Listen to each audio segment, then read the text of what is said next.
Hello दोस्तों, इस video में हम लोग समीकरण हल करना सीखेंगे बहुत ही सिंपल तरीके से। तो यहाँ पर देखिए आपके सामने ये पहला सवाल है 5x + 15 बराबर 8x + 30।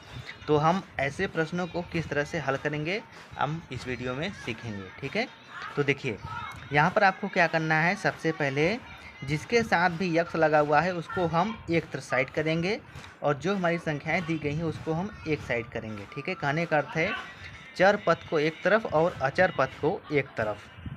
तो चर पद यहाँ पर 5x है, यहाँ पर 8x है। ठीक है, तो x 5 के साथ और x 8 के साथ इसको हम एक साइड करेंगे, यानी बराबर के एक तरफ और संख्या को एक तरफ। तो यहाँ पर है 5x। ठीक है, अब देखिए बराबर की इधर 8x है। अब बराबर के हम बाएं साइड लाएंगे तो ये हो जाएगा माइनस में, प्लस है तो माइनस में, ये हो जाएगा 8x। फिर बराबर, अब ये 30 इधर पहले से है बराबर के दाएं साइड।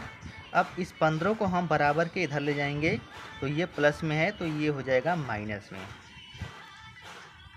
ठीक है, इस तरह से अब हम घटा देंगे। अब देखिए 5 का चिन्ह प्लस है और 8 का चिन्ह माइनस है, तो प्लस और माइनस मिलके माइनस होता है। तो 8 में से 5 को हम घटा देंगे तो ये आ जाएगा कितना आपका 3x। ठीक है, 3x और चिन्ह किसका, माइनस का। फिर यहाँ पर अब 30 में से 15 को घटाएंगे तो ये बचेगा 15। ठीक है, इस तरह से अब हमको यक्स का मान निकालना है। तो यक्स बराबर क्या हो जाएगा, अब देखिए क्या हो जाएगा, ये हो जाएगा 15। अब ये 3 और यक्स के बीच में गुणे का चिन्ह मानते हैं, तो बराबर के दाएं साइड ले जाएंगे तो ये हो जाएगा भाग का चिन्ह। ठीक है, और यहाँ पर माइनस पहले से है। अब इसको हम हल कर देंगे तो ये हो जाएगा यक्स बराबर, इसको काट देंगे तो 3 × 5 = 15, 5 बार में ये हो गया। अब माइनस देखिए यक्स के साथ माइनस नहीं होता है, माइनस होता है किसी भी संख्या के साथ, तो यहाँ पर हम माइनस लगा देंगे। ठीक है, इस तरह से तो यही आपका आंसर हो जाएगा यक्स बराबर -5। तो चलिए एक और सवाल आपको मैं हल करके दिखाता हूँ। तो देखिए ये आपके सामने दूसरा सवाल। ठीक है, 7x - 12 बराबर 3x - 20।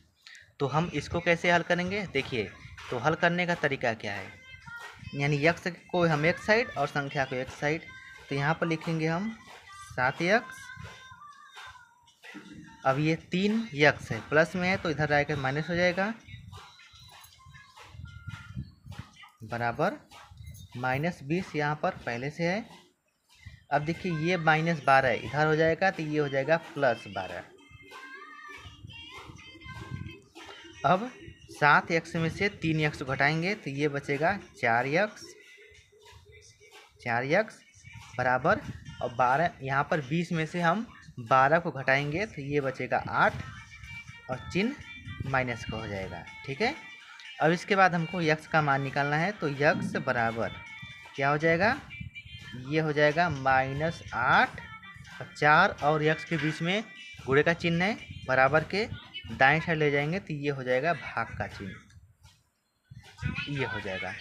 अब इसको हम काट देंगे तो यक्स बराबर ये क्या हो जाएगा, 4 से 8 कटेगा 2 बार में, तो यहाँ पर 2 हो जाएगा और माइनस का चिन्ह यहाँ पर पहले से है, तो ये हो जाएगा यक्स बराबर ये। ठीक है, यक्स बराबर -2, ये आपका आंसर हो जाएगा।